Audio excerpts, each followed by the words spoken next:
دوستو یہ کہانی ہے ایک عظیم فاتح اور ایک عظیم جنگجو کی، جس کے ہاتھوں اللہ رب العزت نے اسلام کے پرچم کو سربلند کیا۔ جی ہاں دوستو، یہ کہانی ہے سلطان صلاح الدین ایوبی کی۔ سلطان صلاح الدین ایوبی کا اصل نام یوسف بن ایوب تھا۔ وہ 1137 عیسوی میں تکریت، جو کہ موجودہ دور کا ملک عراق ہے، یہاں پیدا ہوئے۔ ان کے والد اور چچا شیرکو دونوں سلجوق کے زمانے کے نامور سپاہی تھے۔ صلاح الدین ایوبی کو بچپن میں علم دین اور فوجی تربیت کا ماحول ملا۔ انہیں کھیل کود کے بجائے علم و فہم کی باتوں اور دینی تعلیمات میں دلچسپی تھی۔ صلاح الدین ایوبی اکثر اپنے والدین سے اسلامی تاریخ اور واقعات کے بارے میں سوال و جواب کرتے رہتے۔ یہی وہ بنیاد تھی جو آگے چل کر انہیں ایک عظیم مجاہد اور لیڈر بنانے والی تھی۔ صلاح الدین ایوبی نے 1164 میں نور الدین زنگی کی فوج میں شامل ہو کر جلد ہی اپنی ایک نمایاں جگہ بنا لی اور نائب جرنیل کے عہدے تک پہنچ گئے۔ اس کے بعد جب نور الدین زنگی نے مصر میں فاطمی خلافت کے بڑھتے ہوئے اثر و رسوخ کو روکنے کے لیے اپنے جرنیل اسد الدین شیرکو کو بھیجا، تو صلاح الدین ایوبی اس مہم میں ایک نائب جرنیل کی حیثیت سے شامل ہوئے۔ 1169 میں فتح کے بعد صلاح الدین ایوبی کے چچا شیرکو کو مصر کا وزیر اعظم بنایا گیا، لیکن 2 ماہ بعد ہی ان کا انتقال ہو گیا اور پھر صلاح الدین ایوبی کو وزیر اعظم بنا دیا گیا۔ اس وقت ان کی عمر 31 سال تھی۔ اس کے بعد 4 جولائی 1187 کو صلاح الدین ایوبی نے ایک عظیم جنگ لڑی، جسے آج تاریخ کے صفحات پر جنگ حطین کے نام سے پڑھا جاتا ہے۔ یہ جنگ تبریہ جھیل کے قریب صلیبیوں کے خلاف لڑی گئی۔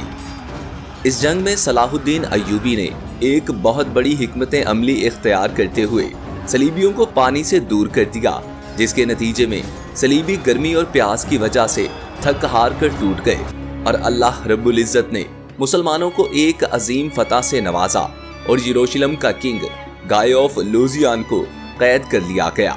اور اس کے علاوہ رینالڈ، جو کہ ایک صلیبی سردار تھا اور صلاح الدین ایوبی کے خلاف سخت دشمنی میں مشہور تھا اور حجاج کے قافلے لوٹتا تھا، اور یہاں تک کہ وہ مکہ اور مدینہ منورہ پر حملے کی دھمکیاں دیتا تھا، اس کو صلاح الدین فاتح نے اپنے ہاتھوں سے قتل کیا۔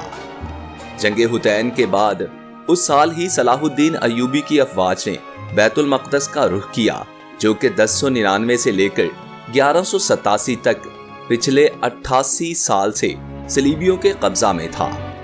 صلاح الدین ایوبی نے 20 ستمبر 1187 کو بیت المقدس کا محاصرہ کر لیا۔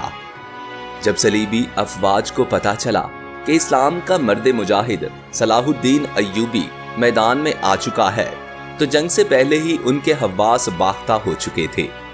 آخرکار اسلام اور کفر کے درمیان جنگ شروع ہو گئی۔ کچھ دنوں کی تیر اندازی اور توپوں کے سلسلے کے بعد جب شہر کے کمانڈر بیلن آف ایبیلن کو لگا کہ اس شیر اسلام کو شکست دینا ناممکن ہے اور شکست یقینی ہے، اس نے مذاکرات کی درخواست کی، تو صلاح الدین ایوبی نے نہایت رحمدلی اور حکمت سے بات چیت کی اور معاہدہ کیا کہ شہریوں کی جان بخشی کی جائے۔ جو لوگ فدیہ دے سکتے ہیں وہ آزاد ہوں گے، اور غریبوں کی طرف سے صلاح الدین ایوبی نے خود فدیہ ادا کیا، اور اس طرح قبلہ اول 2 اکتوبر 1187 کو صلاح الدین ایوبی کے ہاتھوں آزاد ہوا، اور اللہ رب العزت نے مسلمانوں کو ایک عظیم نعمت سے نوازا۔ اور پھر 88 سال بعد مسجد اقصی میں نماز جمعہ ادا کی گئی۔ ہر آنکھ خوشی سے پرنم تھی، ہر طرف صلاح الدین ایوبی زندہ باد کے نعرے لگ رہے تھے۔ فتح بیت المقدس کی خبر نے پورے یورپ میں زلزلہ برپا کر دیا، اور پپائے روم نے تیسری صلیبی جنگ کا آغاز کر دیا، جس میں مختلف یورپی لیڈرز نے اپنے اپنے محاذ لڑے۔ ان میں Richard the line heart king of England اور فرانس کے بادشاہ فلپ دوم اگست اور رومن امپائر کے شہنشاہ فریڈرک باربروسا شامل تھے۔ رچرڈ نے صلاح الدین ایوبی کے خلاف کئی لڑائیاں لڑیں لیکن کامیاب نہ ہو سکا۔ بالآخر 1192 میں رچرڈ اور صلاح الدین ایوبی کے درمیان ایک معاہدہ طے پایا جس کے 3 اہم نکات تھے۔ نمبر 1، بیت المقدس مسلمانوں کے پاس ہی رہے گا۔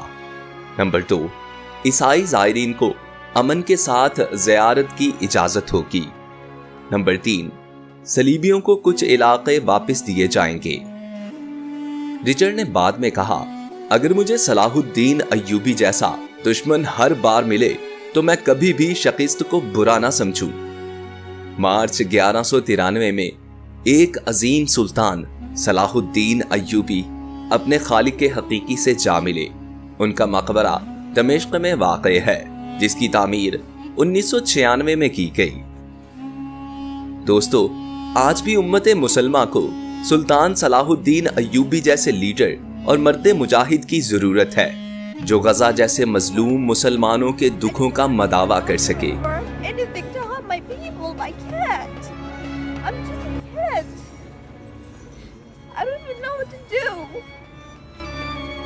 تو ناظرین، آج کا ٹاپک آپ کو کیسا لگا؟ اپنی قیمتی رائے کا اظہار کمنٹ سیکشن میں ضرور کیجیے گا۔ تو ملتے ہیں نیکسٹ ویڈیو میں ایک انٹرسٹنگ ٹاپک کے ساتھ۔ تب تک کے لیے اجازت دیجیے۔ شکریہ۔